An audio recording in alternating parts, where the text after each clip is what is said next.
Welcome to the second day of Publishing Next 2014. Yesterday we covered quite a bit of ground, and today we have some more panel discussions which should be interesting and good workshops as well. We'll start the morning today with a talk by Mr. Klaus Willburg, whom we are very glad to have here from Germany today. He's currently advisor to the Association of Children's Book Publishers in German-speaking regions. Mr. Willburg is also a member of the Leipzig Book Fair Advisory Council. He has been the managing director and publisher of Thienemann Verlag, a publisher of books for children and young people focusing on classics, original German language authors, and sales of licenses, book and non-book. So he was recently in Delhi talking to a group of publishers there about rights and contracts and negotiating rights and contracts. So we asked him to talk to us about that, also in addition to the original talk that he was to give on ebook publishing and how to make ebooks. And I thought that the rights component and negotiating rights and contracts would be an interesting topic for many of us in the audience. So please, Mr. Willburg. Thank you very much, and good morning, everybody. Yes, yesterday evening I was asked if it is possible to repeat a part of a session I prepared for a session for authors and illustrators with the GBO in Delhi last Tuesday. It's a bit improvisation, but I try to manage it. The topic is negotiation on a publishing agreement. It's negotiation on a publishing agreement,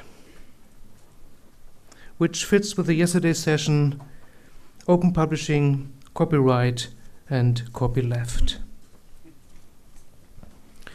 First of all, English is not my native language. Even in German, a publishing agreement or a copyright act is not easy to read or to understand. This is intensified when I have to discuss such topics in English. So let's try to understand each other by asking and answering after my short presentation. Please, the next chart. In Germany, as an author or illustrator, you are free to negotiate whatever you want to, if it is not contradicted to the Copyright Act or any other act. The next chart, please. The question is, what is useful to be negotiated and what is not? The protection of the literary property is regulated in the German Copyright Act. The item of the act is a work of art, and the term of copyright is 70 years after the proprietor's death. A part of the German Copyright Act is the right of publishing. Right of publishing means the right to duplicate and publish a work. That's what both parties want, the authors and illustrators and the publishers.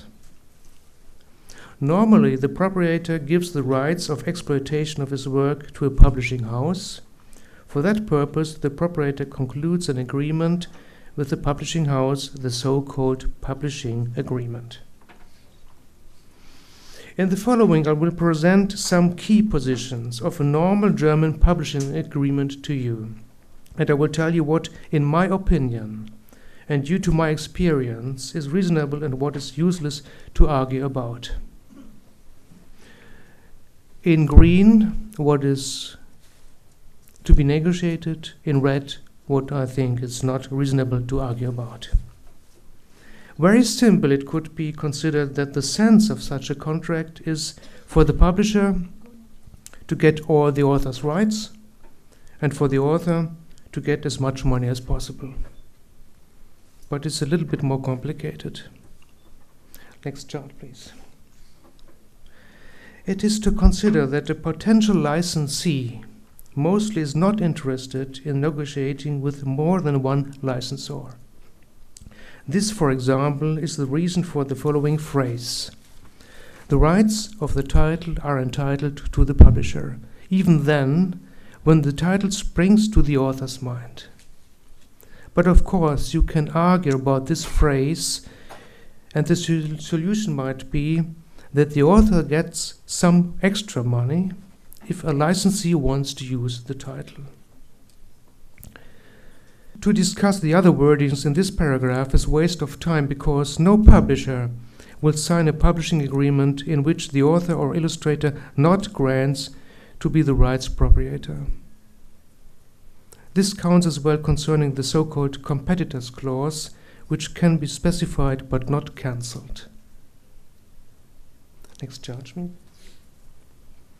More and more authors in Germany and also illustrators are represented by literary agencies.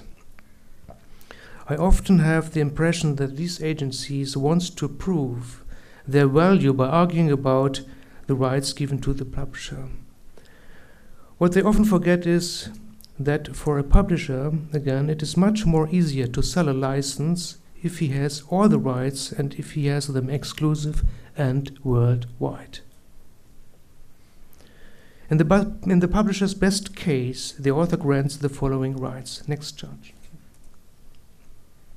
I pointed out the right to electronic exploitation because this becomes more and more important for the publishers. We have the right, the landing right, the recitation right, the display right, the performance right, the radio play right, the right to add and a soundtrack, the firm right, the broadcasting right.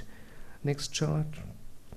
The videogram right, the merchandising right, the character license right, the right to otherwise adapt the work, for example, as a graphic novel. All other rights managed now or in the future by collecting societies, and the advertising right. Just to repeat, you can argue about all these rights if you want to. But for sure it is not reasonable to argue about the volume rights, because it is the nucleus of a publishing agreement. The volume right means the rights to print, to publish and distribute the work or adaptation of the work in all book formats for all editions and issues without limited as to number, in particular as hardcover, paperback, book club, school, abridgment, reader, special, and so on. It's also the right of print reproduction, the right to duplicate and disseminate all of the parts of the work or adaptation of the part, and so on, and so on, and so on. Please, chart 7. And here we are with a very interesting paragraph in green. The author further also grants the publisher the exploitation rights for types of use unknown at the time the agreement is entered into to the extent specified in paragraphs and so on. This paragraph is absolutely senseless because every right which is assigned by the author or illustrator to the publisher has to be fixed in the publishing agreement. If there comes up an utilization which was unknown at the time the agreement was signed, the publisher is obliged to ask for the right if he wants to have it, and of course he has to pay for it. In quotation, the publisher must print and publish one of the issues specified and so on. That means the publisher has to exploit the volume right given by the author or illustrator. The publisher is not obliged to exploit. He is a publisher. He is not a merchandiser. He is not a film producer, and so on. But in best case, he is able to sell license to film producers or merchandisers, and so on. And he needs all the mentioned rights. As an author, I would not agree with the next two green passages. Please read them. To the first one, if I want to be known as an author, I am interested in combining a book, a title, with my author's name. Concerning the second wording, I would propose the addition that the author has to agree. For example, there are about 50 imprints under the roof of Random House Limited in Germany. 50 imprints. For an author, it cannot be all the same if his work is published with, for example, Goldmann, which stands for entertainment, or with Luchterhand Literaturverlag, which stands for high-quality literature. So I would argue about these passages. The next chart, please. Very often I had discussions with authors about the design of cover. In case you cannot find a solution, this phrase is necessary, and please keep in your mind, the specialist in the publishing houses knew better than anyone else what a cover should look like. The next chart, please.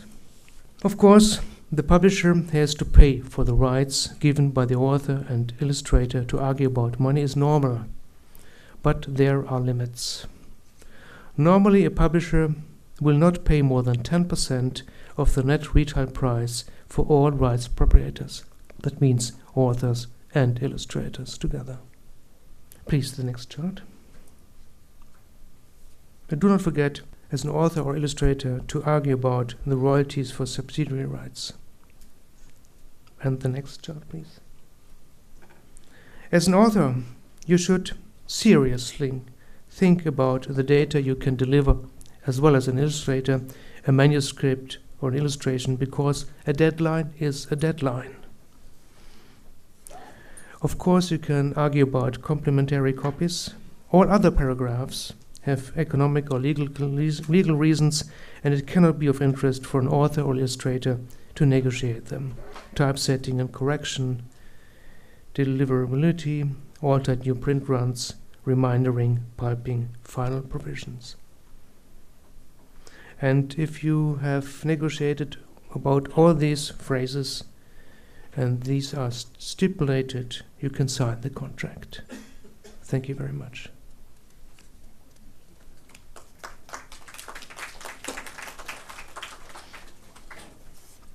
Any questions?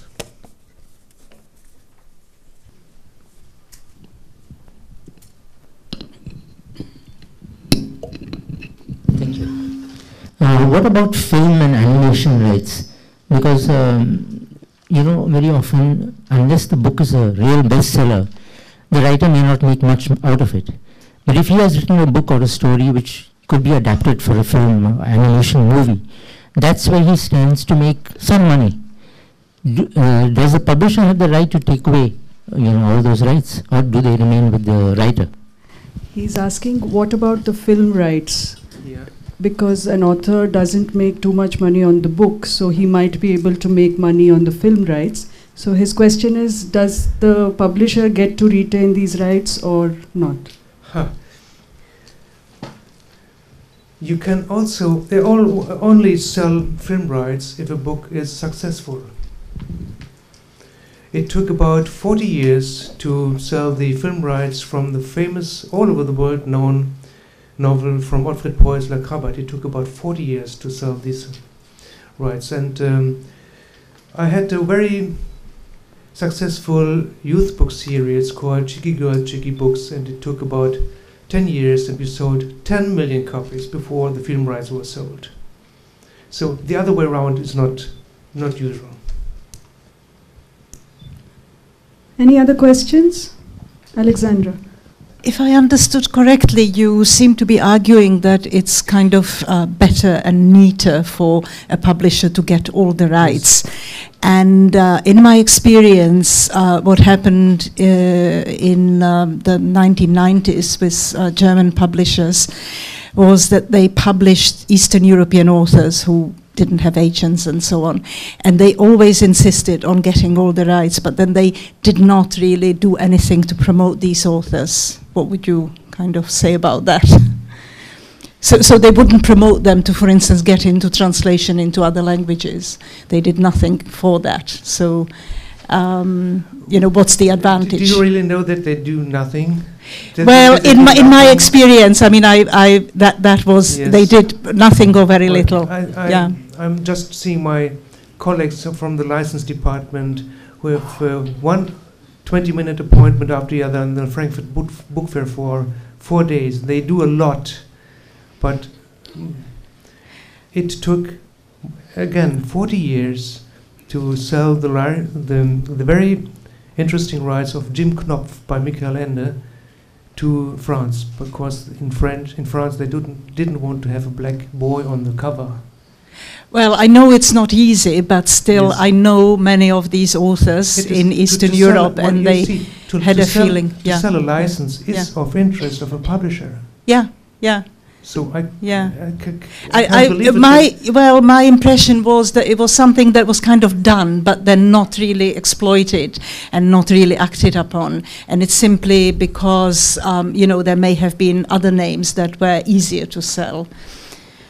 Well, of course, every publisher has select his authors in A, B, and C authors. There's no other way. It is like it is, and there are 600 authors with the publishing house, and only we make about 80 or 90% of the turnover with 10 of them. Yeah, I mean, it was a specific situation which belonged to a particular period in time, and things have changed since then. But I was just interested in what you have to say on that. Thank you. Beside contract, it's always a question of confidence between author and publisher. And the bigger the publishing house, the less is the confidence. It's my experience. And I think now it's also, the publishing house should get a fair chance to do it. And if the author then wants the rights back, they can always take it back as well. Yeah. So that should be exercised if an author is not happy with how the publisher is doing it, I suppose. But that's really the point I'm making, that these authors, and even now I've spoken, for instance, to, authors in Romania who have become quite famous, but they can't really deal unless they have an agent and, or their Romanian publisher can deal with this. They really don't know what to do. And that's their main complaint. Well, would be good advice for these authors to have an agent. Yes, for sure. Any other questions regarding contracts, clauses in contracts? I'm sorry to come back to my original question, but what I was trying to say is that if a writer is offered, say, 7% or 8%, a book sells for, say, 200 rupees, for the sake of argument, you're making around 14 or 16 rupees per copy. Unless the book sells well, you're not going to make much money. So back to my question about film and animation rights. Do the publishers really, can they actually take away those rights completely, or is there room for negotiation? It's, what I said is you can negotiate whatever you want to. And I signed lots of contracts in which the film rights were cancelled. The film rights still remained by the author. Okay. But I think it's not really reasonable. Because to have a contact to a film producer, to get a contact to a film producer is very difficult. Right. And normally the publishing houses for themselves engage agencies which are specialized in contacts with film productions. Right. Thank you. But I mean, in India, we are not so, we don't have many literary agents, and it's not organized the way it is in Europe. So it's a little... It's different. It's different. Yeah. Can we move to the next session? He's going to talk to us about making e-books. I'm not talking about making e-books, but you'll see. Okay. My mistake, I'm sorry. So can we move on if there are no other questions in this segment? Okay. So Please we have switched the presentation. Well, let's switch. And now this is the so-called inside talk, which will start with a monologue. What I will try to point out may be obvious, but sometimes it is helpful to think about what is basic. Therefore, what I like to say will only take a few minutes, and it will hopefully lead to the inside talk and the following panel discussion. In Germany, it is often said that the invention of the e-book is as revolutionary as the invention of, the first chart please, Johannes Gutenberg, the man of the millennium. What was Johannes Gutenberg's invention? The next chart please. He composed a special metal alloy with which he poured flexible metal letters. With these metal letters, typesetting was possible. He as well composed a special ink and the printing press.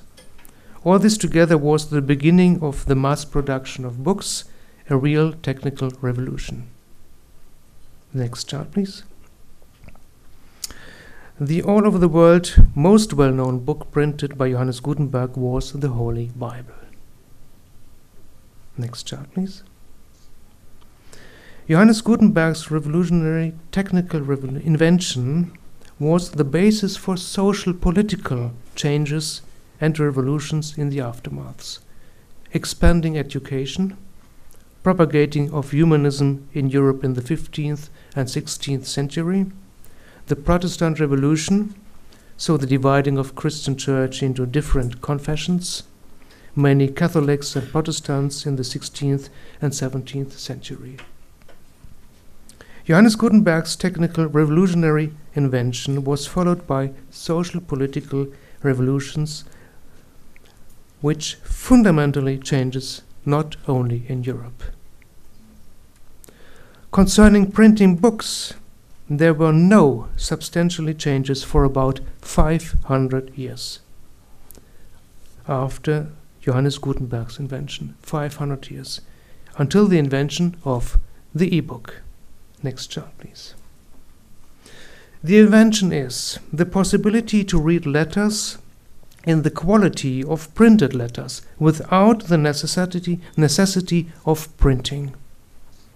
By using a special device like an e-book reader, the e-book reader or other devices you can read e-books with by itself is nothing more but a data storage for text, similar like an iPod or an MP3 player for music. Considering this, it is allowed to question why so many people opine the e-book to be revolutionary. You can find the answer by questioning who opines like this. The aggrieved parties in anxiety. Remember, nothing really changed in the last 500 years. Books were written, printed and sold by publishers and sold forward to readers by booksellers. The next chart, please. The booksellers' anxiety. There is a massive change concerning the distribution channels. It is possible to buy an e-book in a local bookstore, but it is not necessary. As a customer, you have no benefit of buying an e-book in a local bookstore. You can also buy it at Apple, at Kobo, or at Sony, or that means traders of devices become traders of content.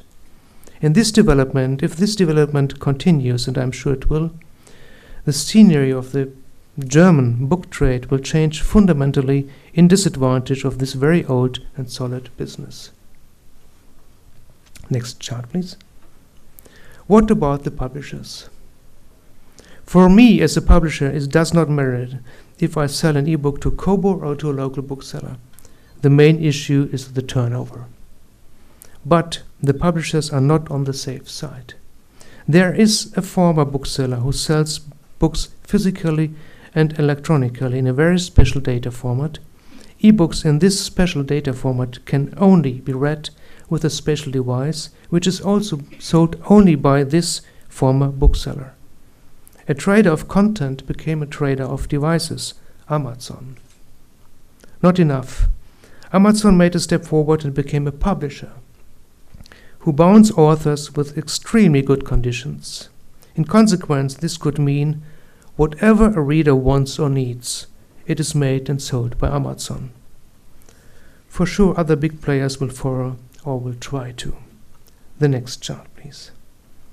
In a world with a worldwide acting company which control the development of content, the contents sale, the production of devices with which the content can be read only, and the devices sale, there is no need of creative authors, engaged booksellers, and publishing houses which stand for quality.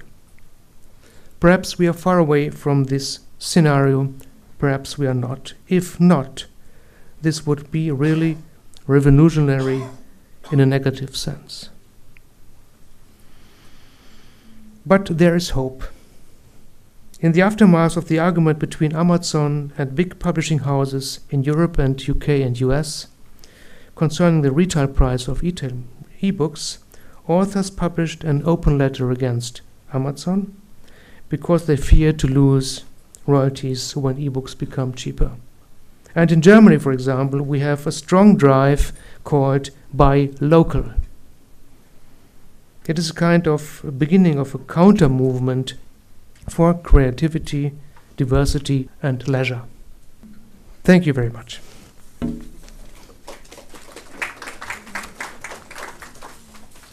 Thank you, Mr. Willburg. I'd like to just thank Shabnam and the German Book Office for helping us have Mr. Klaus Willburg here today.